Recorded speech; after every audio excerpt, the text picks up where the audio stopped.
मेरे प्रिय साथियों, मैं आज आपके साथ एक अपने जीवन का बहुत इम्पोर्टेंट एक्सपीरियंस अनुभव आपके साथ शेयर कर रहा हूं, जिसको मैंने टाइटल दिया है हमारी सफलता में बाधक हमारे अंधविश्वास। मेरे जीवन में कई बार ऐसा मुझे लगा कि हमारे अंधविश्वास बहुत सारे बाधक हैं। दूसरी बात, अभी अभी दीपावली बीती है, तो दीपावली पर मैंने एक अंधविश्वास विशेष रूप से इस नोएडा क्षेत्र में देखा कि लोग बाग कुछ अंधविश्वासों के कारण अपना समय, श्रम और धन तीनों को बर्बाद करने में लगे हुए हैं। सफलता कितनी मिलेगी या तो वह जानते हैं या ईश्वर जानता है। आइए इस विषय में एक एक करके आपकी बात करते हैं। मैं यहाँ यह भी कह देना चाहता हूँ कि अंधविश्वास पर जो भरोसा अधिक करते हैं वो लोग होते हैं कमजोर व्यक्तित्व वाले, कमजोर जिनका मनोविज्ञान होता है या जिनकी कमजोर मानसिकता होती है। ये तीन प्रकार के लोग अंधविश्वासों में बहुत भरोसा करते हैं। कभी भी शिक्षित, विद्वान और बौद्धिक व्यक्ति इन चीजों पर विश्वास नहीं करता। वह अपने या तो स्वधर्म में या अपने स्मार्ट वर्क में या फिर ये कहिएगा कि अपनी कड़ी मेहनत पर विश्वास करता है। एक एक करके समझते हैं। सबसे पहले है बिल्ली का रास्ता काट जाना। मैं एक बार जब मैं जॉब में था तो मैं नागदा से इंदौर मुझे प्लेन पकड़ना था। मेरा ड्राइवर मुझे और मेरे बॉस को लेकर गाड़ी से नागदा से उज्जैन होते हुए इंदौर की तरफ जा रहा था।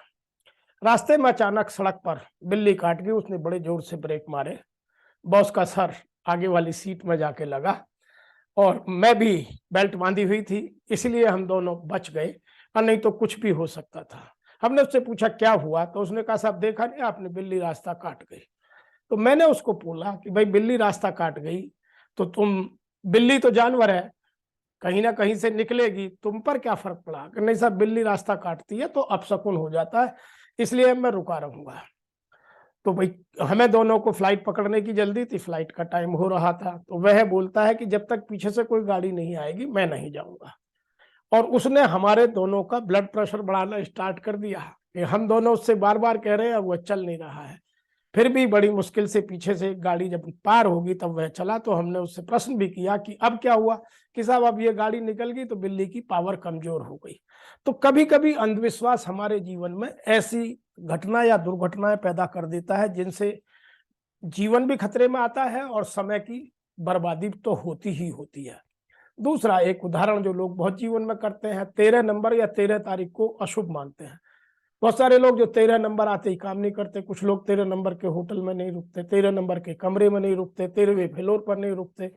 बहुत सारे लोग 13 नंबर जिसमें आ गया उस नंबर को गाड़ी को नहीं बैठते। तो बहुत सारे हमने ऐसी अपनी मानसिकता बना रखी है कि इनसे भी कुछ हमारा जीवन बनता बिगड़ता है, जबकि इनसे वास्तव में कुछ नहीं होता। यह एक नंबरिंग प्रोसेस है, संख्या का खेल है। जहां आएगा वहां उसका प्रभाव नंबर के हिसाब से रहेगा, उसके अतिरिक्त उसका कुछ नहीं होगा। तीसरा उदाहरण जो लोग नेगेटिव में लेते हैं, घर में मुंह देखने वाला शीशा टूट जाए जिसमें हम रोज बाल काटते हैं, तो लोग उसे बहुत बड़ा अपशकुन मानते हैं। अब उस दिन कोई काम नहीं करना चाहते, पूरे दिन इधर से उधर घूमेंगे। और हो सकता है कि कुछ लोग इस भाग दौड़ भरी जिंदगी में कुछ लोग तो छुट्टी भी मार लेते हैं, आज अपशकुन हो गया, आज कहीं नहीं जाएंगे। तो यह हमारे मनोविज्ञान को दर्शाता है कि हमारा मनोविज्ञान कितना ओछा या कितना छोटा है या कितना अतार्किक है। नंबर 4 है किसी व्यक्ति के छींक देना। आज नोएडा में, दिल्ली में, गुड़गांव में, कंप्लीट एनसीआर में इतना पॉल्यूशन है कि छींक आना प्रत्येक व्यक्ति को स्वाभाविक प्रक्रिया हो गई है।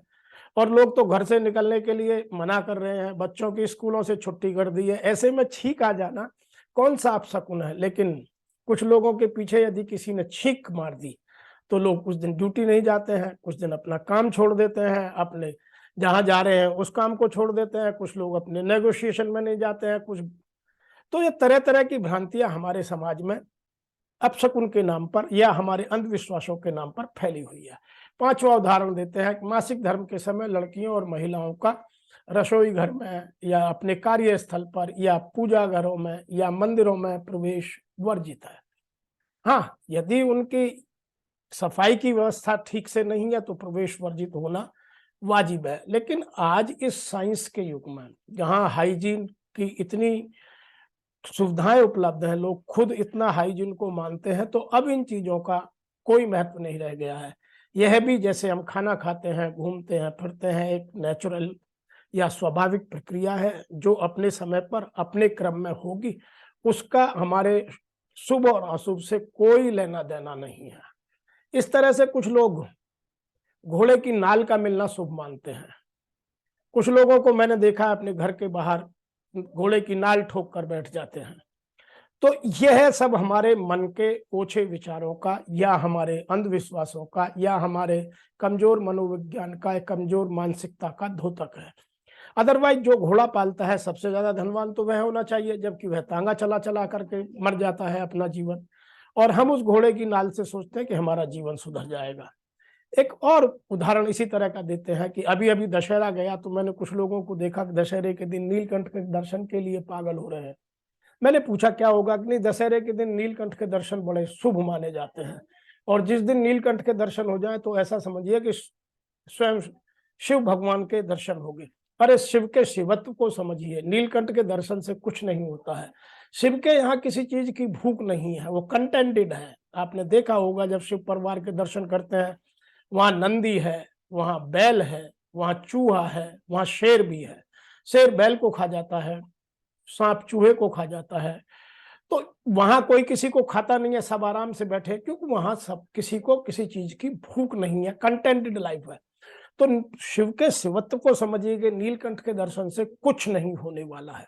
नंबर 8 हम बात करते हैं। अभी अभी जो दीपावली पर मैंने देखा, लोग उल्लू के दर्शन के लिए या उल्लू के पाठ से घर में तांत्रिक को बुलाकर पूजा करने के लिए पागल हो रहे थे, और उल्लू का एक एक पैर के जो नाखून है वो हजारों में बिक रहा था। तो कितने उल्लू मारे गए होंगे, कितना हम प्रकृति को नुकसान पहुंचा रहे हैं, और उससे होना जाना कुछ नहीं है। उल्लू रात का पक्षी है, वह रात में कीड़े मकोड़ों को या जो कुछ रात के रजनीचर जंतु हैं उनको खाकर अपनी भूख मिटाता है, अपना जीवन यापन करता है, प्रकृति को संतुलित करता है, और हम उसके दर्शन से मान रहे हैं कि हमारा भला होगा। तो यह कुछ हमारी मानसिकता वाले उदाहरण मैं कुछ दे रहा हूं। नंबर 9 बात करते हैं हथेली पर खुजली होना। हथेली पर खुजली होना स्किन डिजीज की निशानी है। लोग हम उसको शुभ या अशुभ मानते हैं, दाएं हाथ में है या बाएं हाथ में है, हथेली के बीच में है, हथेली के किनारे पर है, यह सब कुछ नहीं है। इन अंधविश्वासों से बचकर रहना हमें बहुत जरूरी है। नंबर 10, परीक्षा देने से पहले सफेद वस्तु जैसे दही या दूध का सेवन कर जाना। इनसे क्या होगा, यदि आप देखें गांव में पहले जो गांव के लोग होते थे, ग्रामीण होते थे, रोज दूध दही खाते थे, क्या उनका जीवन कितना धनवान बना? उनका सारा जीवन दूध और दही खाते खाते व्यतीत हो गया। सब काम दूध और दही से पहले करते हैं तो कितने बने?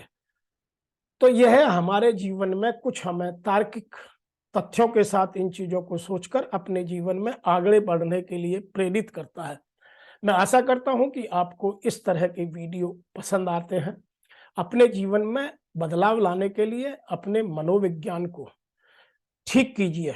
हाँ, हमारे शास्त्रों में, हमारे धर्म ग्रंथों में हमारे मनोविज्ञान को ठीक करने के बहुत सारे उदाहरण, बहुत सारी युक्ति, बहुत सारी शक्ति, बहुत सारे मंत्र दिए गए हैं। बहुत सारे जो मंत्रों का मतलब है वो हमें नहीं पता होता, लेकिन उनमें बहुत शक्ति है, क्योंकि उनको यदि हम ठीक से करें, उनका प्रोनाउंसिएशन करें, अपने जीवन में उतारें, तो हमारे जीवन का उद्धार हो सकता है, ना कि इस तरह के अंधविश्वासों से।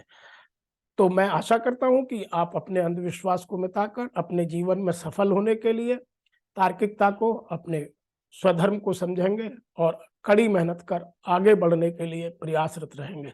और मेरे चैनल को सब्सक्राइब कर हमें, मुझे और मेरी टीम को, मेरे चैनल में काम करने वाले लोगों को प्रोत्साहित करेंगे।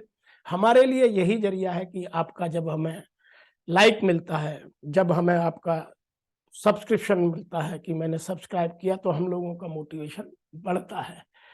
आशा है आपको यह बात समझ में